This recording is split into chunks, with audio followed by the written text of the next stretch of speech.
नमस्कार दोस्तों, हिंदुस्तान उदय YouTube platform पे आपका बहुत बहुत स्वागत है। मैं हूं प्रदीप डबास। दोस्तों, आज बात किसानों की करेंगे, आज बात अन्नदाता की करेंगे और आज बात उनको जिस तरह से शंभू बॉर्डर और खनौरी बॉर्डर से खदेड़ा गया है पंजाब के, और ये कार्रवाई और किसी की ओर से नहीं, जो कभी केंद्र पे जब किसान आंदोलन कर रहे थे दिल्ली के बॉर्डरों पे, उस समय किसानों की ओर से मध्यस्थता करने वाले आम आदमी पार्टी की सरकार की ओर से ये कार्रवाई की गई है। हम सीधा धर्मपाल धनखड़ जी के पास चलेंगे। धर्मपाल धनखड़ साहब वरिष्ठ पत्रकार है, करीब 40 साल से ऊपर का अनुभव है और इस तरह के आंदोलनों को वो लगातार देखते रहे हैं, उनकी समीक्षा विश्लेषण करते रहे हैं। लेकिन ये आंदोलन इसलिए समीक्षा करनी इसकी बेहद जरूरी है क्योंकि यहां कार्रवाई उस पार्टी की ओर से की गई है जिसको कभी अपने आप को यह प्रोजेक्ट करने का मौका मिला था कि वो किसानों की हितैषी पार्टी है, लेकिन अब जिस तरीके से किसानों के साथ व्यवहार किया गया कल रात को, उसको लेकर सवाल तो खड़े होते हैं। धनखड़ साहब, बहुत बहुत स्वागत है आपका। सबसे पहला और सबसे बड़ा सवाल यही है कि कल 7वें दौर की बातचीत हुई किसानों के बीच और केंद्रीय मंत्रियों के बीच, जिसमें शिवराज सिंह चौहान मौजूद थे, जिसमें पीयूष गोयल मौजूद थे, प्रहलाद जोशी मौजूद थे। और वो बातचीत विफल होने के बाद आम आदमी पार्टी की जो पंजाब में सरकार है उसकी ओर से जो कार्रवाई की गई है, और जो किसान नेताओं को, चाहे डल्लेवाल हैं और दूसरे किसान नेताओं को, चाहे पंडेर हैं, उनको अगर हिरासत में लिया गया है, तो कैसे देखा जाए इस पूरी प्रकरण को? देखिए प्रदीप, जिस तरह का केजरीवाल की सरकार, या ये कहें कि केजरीवाल सरकार नहीं बल्कि आम आदमी पार्टी की सरकार है पंजाब में।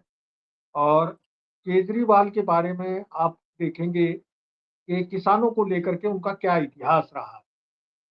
सबसे पहली बात तो मैं बता दूं कि जब केजरीवाल हरियाणा में पंजाब में चुनाव लड़ रहे थे, तो उन्होंने कहा था कि जो पंजाब विधानसभा के चुनाव के समय के हरियाणा का सतलुज लिंक नहर के पानी पर, सतलुज ब्यास के पानी पर कोई अधिकार नहीं बनता जी। और पंजाब के पास कोई पानी नहीं। ये इसे मैं किसान विरोधी देखता हूँ, क्योंकि उन्होंने केवल पंजाब के किसानों का हित देखा, दूसरों का नहीं। तो ऐसी स्थिति में कुछ भी ये कहना कि केजरीवाल किसान हितैषी, आपको ध्यान हो जब केंद्र सरकार ने 3 इस काले कृषि कानून कानून। पास किए थे किसानों के खिलाफ, खेती को लेकर के, उन 3 काले कानूनों को सबसे पहले लागू करने वाले मुख्यमंत्री या सरकार, राज्य सरकार केजरीवाल की, दिल्ली में उन्होंने सबसे पहले लागू, जी। यानी केंद्र के करने के बाद उन्होंने सबसे पहले दिल्ली में लागू। तो ऐसी स्थिति में हम ये माने कि केजरीवाल बहुत किसान हितैषी है, मुझे कहीं से नहीं लगता। तीसरी नहीं, बात, यहाँ एक बड़ा सवाल आपके आपके इस संकेत से एक बड़ा सवाल खड़ा होता है धनखड़ साहब, कि केजरीवाल ने सबसे पहले वो कानून लागू किए जिनके खिलाफ 13 महीने तक दिल्ली के बॉर्डर पर किसान बैठे रहे, अलग अलग प्रदेशों से, राज्यों से आकर यहाँ पे। उसके बाद ये जब किसान पंजाब के बॉर्डर पर पिछले 1 साल सवा साल से बैठे हुए थे, खनौरी बॉर्डर पे और शंभू बॉर्डर पे, और जिस तरह से कार्रवाई की गई है, क्या अब एक सवाल सबसे बड़ा ये है कि क्या मान के चला जा सकता है कि अरविंद केजरीवाल और भारतीय जनता पार्टी जिस रास्ते पे चल रही थी, केजरीवाल की आम आदमी पार्टी भी उसी रास्ते पे चल रही है? इसके दो जो है मुख्य कारण हो सकते हैं। एक तो ये है कि केजरीवाल साहब अभी देखिए जमानत पे है, वो बरी नहीं हुए हैं, तो बहुत सारी चीजें ऐसी हैं, दिल्ली की सत्ता उनकी जा चुकी है, तो ये ये खाल बचाए रखने का भी एक प्रोसेस हो सकता है क्या? ये सीधा और प्रदीप, बड़ा सवाल है सर। हाँ प्रदीप, मैं इस सीधे सवाल पे बाद में आऊंगा, मैं उससे पहले ये बता दूं, केजरीवाल कितना मौका परस्त है। उन्होंने किसान आंदोलन के दौरान जब दिल्ली सरकार ने स्टेडियम मांगे कि किसान दिल्ली आएंगे तो उनको, केंद्र सरकार ने मांगे थे दिल्ली सरकार से कि तो हाँ, हमें जेल बनाने के स्टेडियम, लिए। जेल बनाने के लिए दे दो, तो उन्होंने देने से मना कर दिया और एक तरह से किसान हितैषी होने का दिखावा किया था। यानी जिस मुख्यमंत्री ने सबसे पहले वो किसान विरोधी कानून, काले कानून लागू किए जिन्हें अब केंद्र सरकार वापस ले चुकी, तो ऐसा ऐसे व्यक्ति के बारे में यही कहा जा सकता है। अब आता हूं मैं आपके सवाल पर। आपका सवाल सही है। केजरीवाल अभी ईडी ने जो शराब घोटाले में उनको गिरफ्तार किया था और काफी समय तक वो बंद भी रहे थे और अभी केवल जमानत पर बाहर है, तो वो, ये तो केंद्र सरकार का एक तरीका है। वर्तमान सरकार लगातार जो है वो अनेक नेताओं को ईडी, आईटी और सीबीआई के का डर दिखा करके, केस का डर दिखा करके, जेल का डर दिखा करके उनको कब कंट्रोल करती आई है, नियंत्रित करती आई। और नेता जो है अपनी खाल बचाने के, सजा से बचने के लिए या खुद कष्ट उठाने से बचने के लिए लगातार जो है वो केंद्र सरकार के, यानी मोदी सरकार के इशारों पर खेलते हैं। जी। और दूसरी बात ये है कि लगातार ये बात कही जाती रही है कि केजरीवाल मोदी जी की या बीजेपी की या आम आदमी पार्टी, ये आम आदमी पार्टी बीजेपी की बी पार्टी के रूप, बी टीम के रूप में, या केजरीवाल भी बी टीम के रूप में रहे। क्योंकि जिस आंदोलन के जरिए केजरीवाल राजनीति में आए, जिस अन्ना आंदोलन के, वो अन्ना भी आज एक तरह से आरएसएस के कारिंदे की तरह से ही दिखाई दे रहे।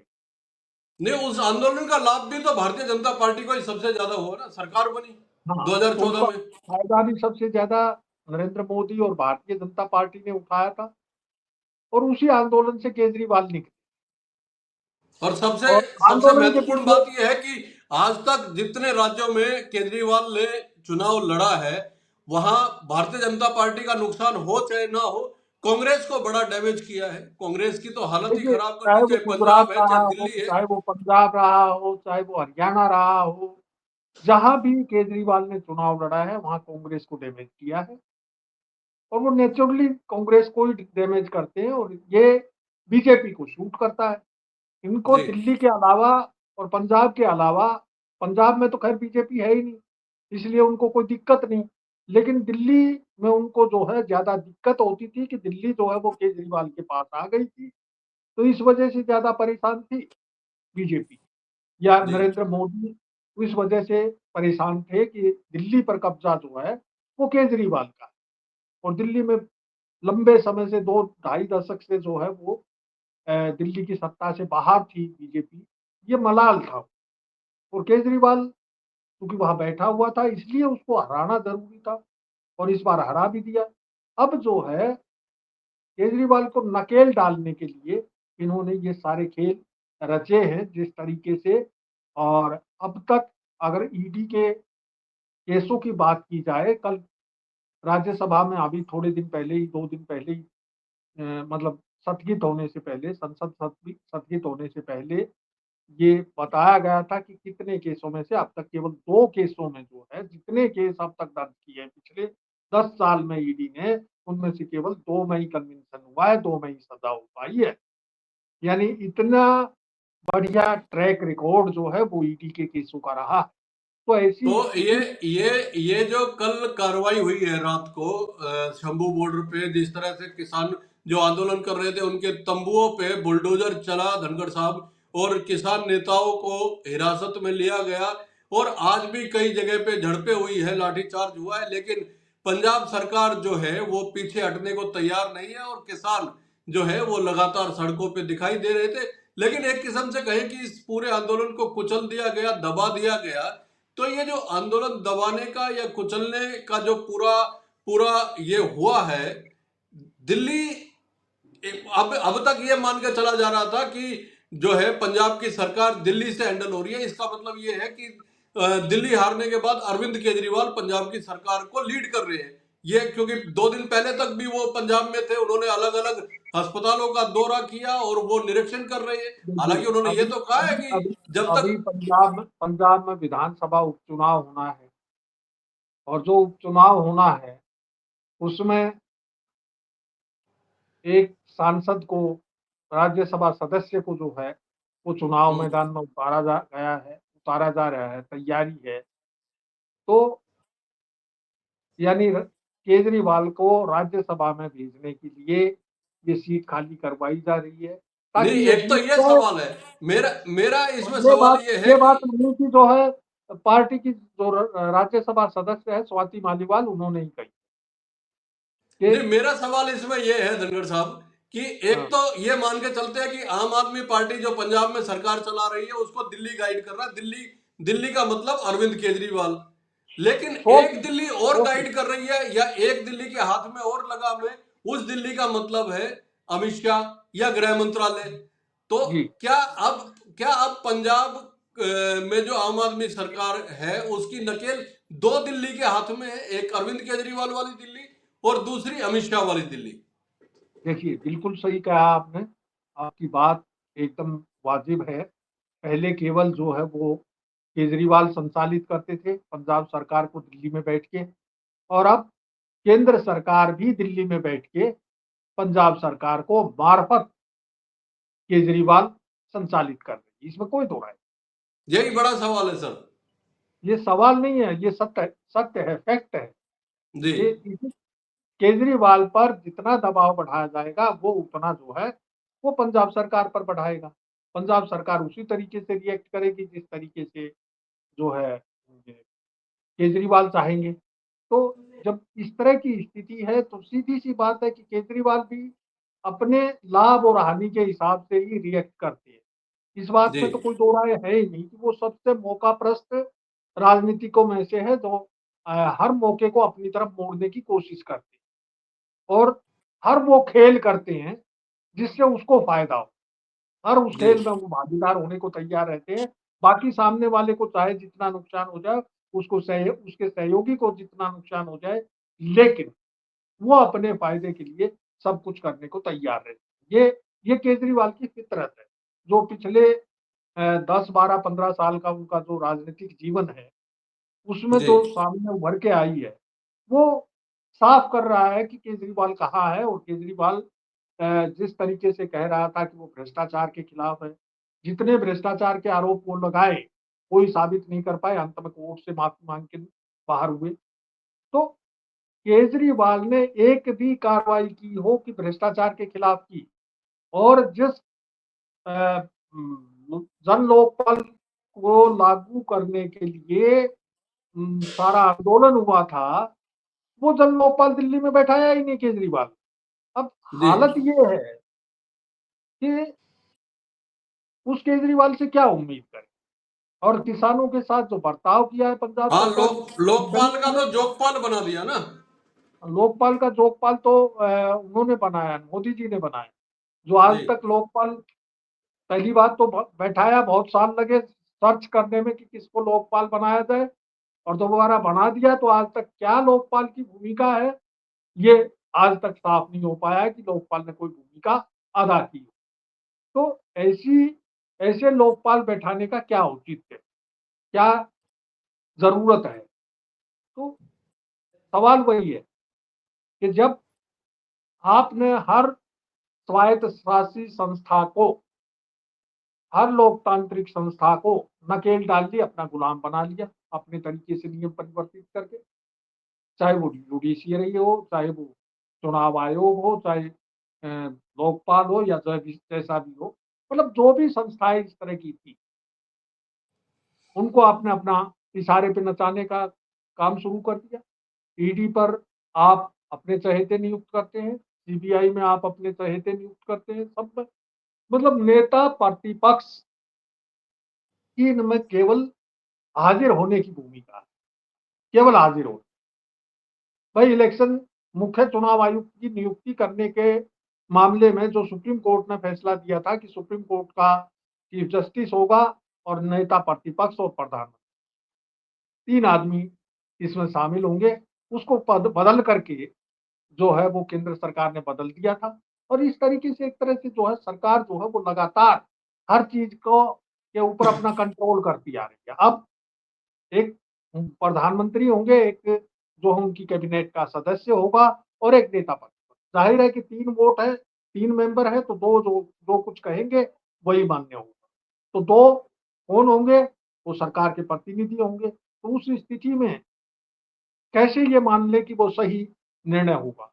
जी। तो जब इस तरह की कवायद लगातार जारी है, तो फिर किसानों के मामले को लेकर के पहले जिस तरह से 13 महीने में सरकार ने मीटिंग खेल के और आखिर में जो है वो कानून वापस लेकर के माफ़ी माँगते हुए कह दिया और उसके बाद इतने समय तक आज तक किसानों की बाकी माँगों पर सरकार ने कोई विचार नहीं किया है, कोई निर्णय नहीं लिया है और किसी भी माँग को माना नहीं है। एक भी माँग ऐसी नहीं है जिसको मान लिया हो।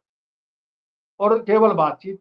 जब खनौरी बॉर्डर पे आ बैठे तो 13 महीने से यही सब चल रहा था और 6-7 मीटिंग हो चुकी और अब मीटिंग में आए हुए किसानों को जो है आप गिरफ्तार कर रहे हैं। ये कहाँ का न्याय है? आप एक तरफ बुला रहे हैं और दूसरी तरफ गिरफ्तार कर रहे हैं बातचीत के लिए बुलाकर। ये क्या तरीका है? और उधर जो है वो आम आदमी पार्टी की सरकार ने जो है एकदम से पुलिसिया कार्रवाई करके और किसानों को हटाने का काम किया। तो मैं ये मान के चलता हूँ कि ये जो आम आदमी पार्टी की सरकार कहूँ या हरभजन मान की सरकार कहूँ या केजरीवाल की सरकार कहूँ, क्या किसकी सरकार कहें? पंजाब सरकार।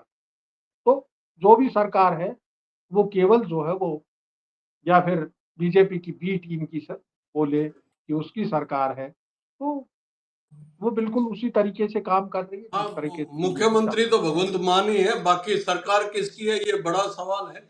लेकिन सवाल धनखड़ साहब एक और है बड़ा, ये इमोशनल तरीके का सवाल है कि किसानों की स्थिति कुछ ऐसी नहीं होती जा रही है कि अगर घर में बुजुर्ग माँ बाप जब होते हैं तो कुछ घर ऐसे होते हैं, कुछ बेटे ऐसे होते हैं जो जो समाज के सामने दिखावे के तौर पे तो माता पिता का बड़ा सम्मान करते हैं, लेकिन अगर उसी माता पिता के चश्मे में अगर खराबी आ जाती है, चश्मा बनवाना हो, दवाइयाँ लेके आनी हो, तो वो बच्चे जो कहते हैं कि माँ बाप आजकल डिमांडिंग हो गए हैं, है ना, डिमांड करने लग गए हैं। तो इसी तरह किसान को सम्मान के तौर पे अन्नदाता और तमाम संबोधन तो दे दिए जाते हैं, लेकिन जब किसान अपनी जायज मांगों को लेके, देखिए, एमएसपी को कानूनी गारंटी की मांग जो है ना, वो कोई ऐसा नहीं है कि अगर सरकार, हाँ इस पे विश्लेषण हो सकता है, लेकिन वो उनकी मांग इसलिए जायज लगती है क्योंकि बहुत से प्राइवेट प्लेयर जो है, सरकार जिस दाम पे वो खरीदती है किसानों की फसलों को, व्यापारी नहीं खरीदते उस दाम पे। तो किसान ये कह रहा है कि जब सरकार खरीद सकती है उस दाम पे, तो व्यापारी क्यों नहीं खरीदते? व्यापारियों को क्यों नहीं एमएसपी की गारंटी का कानून लागू करके बाध्य किया जाता है? तो इस तरह की चीजें हैं, लेकिन सरकार उस चीज को लागू ही नहीं करना चाह रही है, या साथ साथ दौर की बैठ के अब हो गई है, उसके बावजूद अगर वो लागू नहीं हो रही है, तो इसका मतलब यह है कि किसान सिर्फ कहने के नाम पे सम्मानित है, वो अन्नदाता है, लेकिन वो कहीं ना कहीं हर सरकार के लिए समस्या है एक किस्म से। देखिए प्रदीप, हमारी संस्कृति रही है कि जिसको हमने पूज्य बनाया, उसको जलील किया, बेइज्जत किया, परेशान किया, सब कुछ किया। जी। हमने गाय को पूज्य माना, आज गाय जो है प्लास्टिक खाती फिर रही है चौराहों पे। गाय आज तक गाय को माता बना दिया, लेकिन नहीं। जब भी जिस चीज़ को हम सम्मान देने की बात करते हैं, सरकारी तौर पे मानने की बात करते हैं, धार्मिक तौर पे मानने की बात करते हैं, किसान को अन्नदाता किसने कहा था? किसान ने तो नहीं कहा कि मुझे अन्नदाता बनाइए और जी। मुझे अन्नदाता बोलिए। और जिस तरीके से बीजेपी के नेता उल-जलूल बयान किसानों के खिलाफ ज़हर उगलते रहे हैं, उससे किसान अन्नदाता नहीं कहलाता है। वो केवल कहने को अन्नदाता है इनके लिए, लेकिन वो अन्नदाता मानते नहीं है किसी को भी, जी। ये साफ है। और अब तक किसानों की माँगों पर ज़ाहिर विचार ना करना, ये सरकार की असंवेदनशीलता है। भाई, आंदोलन खत्म हुए काफी समय हो चुका। 13 महीने तक दिल्ली बॉर्डर घेरे बैठे रहे थे किसान। कितनी असंवेदनशील है केंद्र की सरकार। और अब भी और अब पंजाब एक सवा सरकार साल से से बहुत ज्यादा ज्यादा यहाँ भी हो डिमांड नहीं गया। थी किसानों की। जो मुख्य मांगे हैं वो केवल केंद्र सरकार से ही हैं और पूरे जी देश के लिए। लेकिन नहीं, केंद्र सरकार उन पर बात नहीं करना चाहती। केंद्र सरकार जो है, अब भारतीय कृषि को एक तरह से कारपोरेट के हाथों में देने की तैयारी में है, जुगत में है। किस तरीके से दिया जाए, वो 3 कृषि कानून भी उसी प्रक्रिया का हिस्सा थे। और अब किसानों की मांगे ना मानना भी उसी प्रक्रिया का हिस्सा है। आप जो है इंडस्ट्रीज के, उद्योगपतियों, पिछले 10 साल में 2.25 लाख करोड़ रुपया माफ कर सकते हैं, एनपीए खत्म कर सकते हैं बैंकों का, है उनको। विलफुल डिफॉल्टर होते हुए भी उनको दोबारा से लोन दे सकते हैं उन यूनिट को। लेकिन किसान के कर्ज माफी को लेकर के कतई कोई रियायत नहीं दिखाई दे रही है। किसान की इनकम बढ़ाने की बात करते हैं कि दोगुनी कर दी है। वो किस तरह से दोगुनी हुई, ये आज तक न किसान को समझ आया, न देश की जनता को समझ आया। किस तरीके से दोगुनी। मैं समझता हूं कि ये केंद्र सरकार जो है वो पूरी तरह से पहले डब्ल्यूटीओ के दबाव में काम कर रही थी और अब जी सीधे सीधे अमेरिकन एजेंसीज के दबाव में काम करती हुई दिखाई दे रही है। जो अमेरिका अपने किसानों को इतनी बड़ी सब्सिडी देता है, जो वो इस वर्ल्ड बैंक को फीड करने वाले देश हैं, वो तमाम अपने अपने देशों में किसानों को बड़ी बड़ी सब्सिडी देती हैं। लेकिन भारत का किसान चूंकि खेती से जुड़ा हुआ है, कारपोरेट किसान नहीं। जिस दिन वो कारपोरेट वाला किसान हो जाएगा, उस दिन यहाँ भी किसानों को बहुत बड़ी सब्सिडी दी जाएगी, क्योंकि वो कारपोरेट के आदमी होंगे। जो जी बड़ी खेती करेंगे वो कारपोरेट के आदमी होंगे। इसलिए खेती को बार बार कहा जाता है कि खेती में बहुत बड़े पूंजी निवेश की जरूरत है, खेती में बहुत बड़े पूंजी निवेश की जरूरत है। तो सरकार की मंशा ये है कि खेती किसान के हाथ से, आम आदमी के हाथ से निकल करके कारपोरेट के हाथ में चली जाए। और उससे दो काम, एक तो बड़े बड़े खेत होंगे, बड़े बड़े फार्म होंगे, छोटी मोटी खेती नहीं, और मशीनों से खेती। और उसके अलावा बेरोजगारी बढ़ेगी। जो खेती में छुपी हुई बेरोजगारी छुपी हुई है, वो सब बेरोजगार हो जाएंगे और कॉर्पोरेट को और इंडस्ट्रीज को सस्ती लेबर मिलेगी। यहाँ ये खेल सारा का सारा इसके पीछे ये है।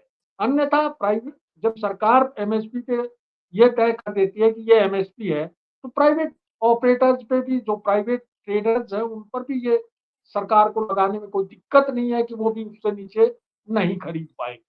ये कानून बनाने लेकिन में यहाँ सरकार यहाँ तो सवाल, क्या दिक्कत यहाँ तो सवाल वही वही आ गया ना कि जो जो केजरीवाल बड़े सम्मान से किसानों के आंदोलन को सपोर्ट कर रहे थे और मध्यस्थता करने की बात कर रहे थे, जब दिल्ली के बॉर्डर पे किसान बैठे हुए थे, अब जब अपने प्रदेश में जो भगवंत मान को ये दिखाई दिया कि अब ये किसान गले की फांस बनते जा रहे हैं, तो फिर उन्होंने मीटिंग की, मीटिंग बीच में छोड़ के चले गए। तो आम आदमी पार्टी के लिए भी किसान तो एक समस्या ही है ना धनखड़ साहब। मेरा आखिरी सवाल बिल्कुल। यही है कि क्या किसान हर पार्टी, हर सरकार के लिए समस्या है? दूसरा सवाल यह है कि अगर इस तरह से आंदोलन कुचले जाएंगे तो फिर आंदोलनों का होगा क्या? और जो जायज मांगों को लेकर आंदोलन करने वाले लोग हैं, क्या उनको देखिए, घर बैठ जाना चाहिए? सरकार का रवैया ये है कि वो हर तरह के आंदोलन को होने से पहले बंद कर देना चाहती है, कुचल देना चाहती जी है। इसी तरह के नियम बनाए जा रहे हैं, इसी तरह के लॉज अलग अलग राज्यों की विधानसभा में बनाए जा रहे हैं कि आप अपने साथ हो रही ज्यादती को लेकर के ना रोड जाम कर सकते हैं, ना प्रदर्शन कर सकते हैं, ना धरना दे सकते। जो संवैधानिक अधिकार है आवाज उठाने का, वो भी नहीं उठा सकते। मीडिया पर सरकार का पहले से कब्जा है। फिर आप सार्वजनिक जगह पर प्रदर्शन नहीं कर सकते, बैठ नहीं सकते, धरना नहीं दे सकते और रोड जाम नहीं कर सकते। तो फिर आप आंदोलन किस तरह से करेंगे? जी क्या गोली और बंदूक से ही आंदोलन होगा? यानी जो सरकार चाह रही है, वो सरकार गलत दिशा में ले जाना चाह रही है आंदोलनों को। दूसरी बात किसानों की है, किसान आज के दिन बिना नेतृत्व के होकर के रह गया है। किसी सरकार के पास किसानों के लिए या कृषि के लिए कोई अच्छी किसी पार्टी के पास कोई योजना नहीं है जिससे ये कह सके कि चाहे भाजपा हो चाहे कांग्रेस हो, दोनों के पास किसानों के लिए कोई बहुत बड़ी कार्य योजना नहीं है कि जिसको लागू करके वो किसानों को समृद्ध बनाने की बात करे, किसानों को कर्ज के जाल से मुक्त करवाने की बात करे। ऐसा कहीं लग नहीं रहा है। प्रदीप, बड़ा किसानों के तो मैंने जैसे कि पहले बताया कि कॉर्पोरेट के दबाव में, वर्ल्ड बैंक के दबाव में, ट्रेड डब्ल्यूटीओ के दबाव में, एक तरह से जो है वो खेती को कॉर्पोरेट के हवाले करने की कवायद जारी है। मेरा धनखड़ साहब आपसे आखिरी सवाल है कि आपने इतने लंबे समय तक पत्रकारिता करी है, आप लंबे समय तक अखबारों के न्यूज चैनल्स के संपादक रहे हैं और आपने फील्ड पे रिपोर्टिंग भी खूब धाकड़ तरीके से की है, जम के की है। आपने कभी आंदोलनों को ऐसे कुचलते हुए देखा है जो पिछले 10-12 साल में दिखाई देने लगा है? इससे पहले आंदोलनों के लिए बातचीत होती थी, बातचीत के आधार पे ही सब कुछ तय होता था और इस तरह से कुचलने की कोशिश नहीं होती। और जो प्रधानमंत्री को 13 महीने बाद दिल्ली में जो किसानों को का आंदोलन खत्म करवाने के लिए जिस तरीके से 3 कृषि कानून वापस लेने पड़े थे और उनके लिए माफी मांगनी पड़ी थी कि हम शायद हमारी अपनी बात नहीं समझा पाए किसानों को। वो अब किसानों को समझाने की कोशिश हो रही है कि समझो, ये तुम्हें खुद ही समझना है, हम नहीं समझाएंगे, उनको समझाने की भी जरूरत नहीं है।